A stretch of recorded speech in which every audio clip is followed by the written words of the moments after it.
Assalomu alaykum, yaxshilar. Assalomu alaykum, qadri baland qadrdonlar. Barchangizga bugungi kuningiz ham fayzli, barokatli o'tsin deymiz. Parvoz guruhi faqat sizlarga yaxshi kunlaringizda inshaalloh xizmatda bo'ladi. Bugun Parvoz guruhidan Parvoz Angren'da bugun juda ham katta eksklyuziv yangilik.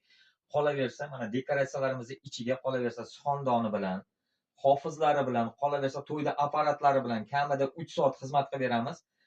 Bularni ichida bir chekkadan tanishtirib boraman. Timbalda o'g'limiz 6 yoshda qarshi olyapti. Juda ham mashhur bola. Qolaversa otajon, onajon yozuvi, arkalar, orxideya gullari bor, xudo xolasa. Nafaqat otajon, onajon dekoratsiyalarida xizmatimiz, balki yaxshi kunlaringizda, to'ylarda, sunnat to'yi bormi, qiz vechirmi, katta farzandlaringizni uylantirsangiz, yubileylarmi, hammasida Parvoz guruhi xudo xolasa bomba qilib eng trenddagi qo'shiqlarni sizlarga taqdim etadi. Faqat bizga diskoteka, albatta, chiroyli qilib o'tadi. Shunday ekan, azizlar, mana ko'ryapsizlar, xudo xolasa, buyog'iga, bundan buyog'iga kimda-kim birinchi ulgursa, chiroyli bonuslarni qilib beramiz. Ulgurganga birinchi o'rinda arzon qilib beramiz. Salomat bo'linglar. Rahmat.